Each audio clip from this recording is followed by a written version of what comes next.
대관장명 철학연구원 교량 이육재입니다. 근데 결혼을 하게 되면 태기를 하게 된다고 들었는데 결혼 날짜가 중요할까요? 그 결혼이라든지 이사라든지 이런 태길은 우리나라에서 오래전부터 내려오는 관습에 해당이 됩니다. 그래서 결혼 같은 경우는 당사자의 문제도 있지만 당사자 간의 집안 간의 문제이기 때문에 양쪽 집 안에 좋은 날을 태길해서 그 결혼하는 것은 상당히 중요하다고 볼 수 있습니다. 우리가 매스컴을 통해서 왕왕 알 수 있는 그 내용이 결혼식장이 장례식장이 되는 경우 있습니다. 멀리서 차를 타고 올라오다가 차가 그런다든지, 혹은 결혼식 하자마자 바로 이혼하는 사람들이 있습니다. 신혼여행 가서. 그런 사례들이 있는데, 그런 것들이 길이를 선택하는 거하고 무관하다, 전혀 무관하다 할 수 없는 부분이 그런 양가집 부분의 그 양가의 그 화합이기 때문에 양쪽 집안의 길이를 잡아서 어떤 행사를 하는 것은 아주 중요한 일이라고 할 수 있습니다. 그래서 지금도 이사택일을 하러 다니는 경우 있거나 이장택일을 하러 다니는 경우나 이런 경우도 있지만, 결혼택일 같은 경우는 아주 중요하게 생각을 해서 택일을 하러 오는 경우가 있는데, 그것은 아주 바람직한 일이라고 할 수 있습니다. 만약 결혼을 앞두고 있다 하면 길일 정도는 택해서 결혼을 해줘야 평생 같이 살아야 되는 그런 결혼 생활이 무난하고 평탄하게 갈 수 있습니다.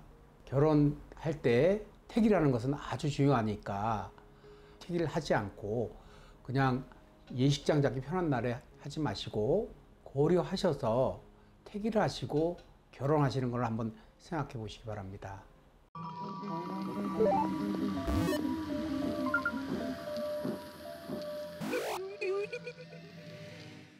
근데 출산 태기를 정하게 되면 산모가 그 날짜 그 시간에 확실하게 하는 게 맞을까요? 일단 출산 태기를 하게 되면 무조건 출산 태기를 하는 것이 아니고 병원 의사 선생님하고의 교감입니다. 의사 선생님이 예정일부터 어느 시기에 나를 좀 받아오라. 예전에는 의사 선생님도 그렇게 안 해주셨는데, 요즘은 상당수 그 병원에서 제왕절개를 하겠다 하면 이러이러한 날짜를 좀 뽑아라, 이렇게 가이드라인을 주십니다. 그럼 보통 이제 초산이냐 경산이냐에 따라서 좀 틀린데, 초산의 경우는 날짜가 뒤로 가지는 않습니다만은, 경산의 경우는 이제 급하게 나올 수도 있고, 또 사주에 따라서 그 자녀가 빨리 나오는 경우도 있고 아니면 늦게 나오는 경우가 있어요.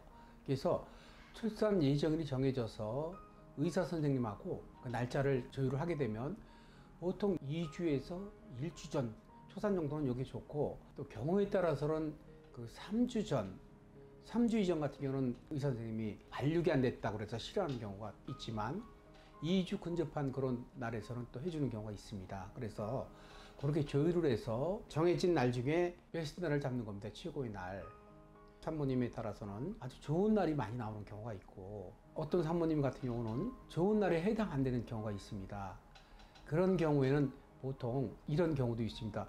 토요일, 일요일 혹은 새벽, 야간 상관없이 무조건 좋은 날을, 좋은 시간대를 뽑아주시면 제가 아기를 출산하겠습니다. 아가를 출산하겠습니다. 이런 산모님도 계십니다. 시간을 그렇게 맞추는 경우가 있는데, 보통 보면 출산 태길 하는 경우 95% 정도는 출산 예정일, 예정 시간을 맞추는 경우가 있었고, 경우에 따라서 이제 못 맞추는 경우가 있는데, 아기가 빨리 나온다든지 또 예정일을 못 맞춘다든지, 그런 경우 다시 전화를 주시면 그 시간하고 그걸 조율해 드리고 있습니다. 보통 예정일을 잡으면 95% 정도는 그 날에 태어난다, 이렇게 볼 수 있습니다. 근데 출산 태기를 정했는데도 불구하고 그 날짜에 못 낳는 경우가 있다면 그거는 이유가 왜 그럴까요? 출산 태기라는 자체가 산모님으로서는 아주 쉬운 결정이 아니거든요. 예전에는 무조건 제왕절개를 하지 않고 자연분만하는 것이 추세였는데, 요즘 이제 시대가 바뀜으로써 출산 태기를 해서 제왕절개를 하는 산모님들이 예상외로 많이 늘어났습니다. 그럴 때 출산 태기를 하고 정상적으로 태어난 경우가 95% 정도 되지만 그 중에는 5% 정도 예정일에 못 태어나는 경우가 좀 있습니다. 초산일 경우 아가를 처음 낳는 경우보다는 경산 2번 이상 날 경우가 보통 날짜를 못 지키는 경우가 종종 있습니다. 그거는 이제 산모님의 건강인데 둘째 같은 경우는 약간 빨리 나오는 경향도 있고 산모님 따라서 그것이 조금 다르거든요. 자궁 건강이 좋은 분들은 버티는 힘들이 있어요. 그래서 예정일까지 버티는 그 힘들이 있고 또 재성이 강한 분들도 굉장히 잘 참아냈어요. 자식을 위해서 내가 좀 참겠다 막 이런 분들이 있는데 관성이 좀 강한 분들이 있어요. 이렇게 그런 분들은 좀 급하거든요. 식상이 많은 분들도 좀 빨리 나오는 경향이 있어서 그런 것이 사주하고 건강하고 이렇게 믹스가 될 때 예정일을 못 지키는 경우가 좀 있습니다. 그래서 태기를 할 때 가장 먼저 보는 것은 산모님의 자궁 건강을 먼저 보고 거기에 따른 날짜 조절인데 의사 선생님이 원하는 날짜하고 산모님이 원하는 날짜하고 또 저희가 뽑는 날짜하고 잘 매치가 안 될 때가 있어서 그런 경우에 보통 보면 빨리 나오는 경우가 있는데 그런 경우라 하더라도 이제 이름으로서 그 사주를 보완하면 그런 나쁜 기운을 혹은 좋지 않은 기운을 좀 막아줄 수가 있습니다.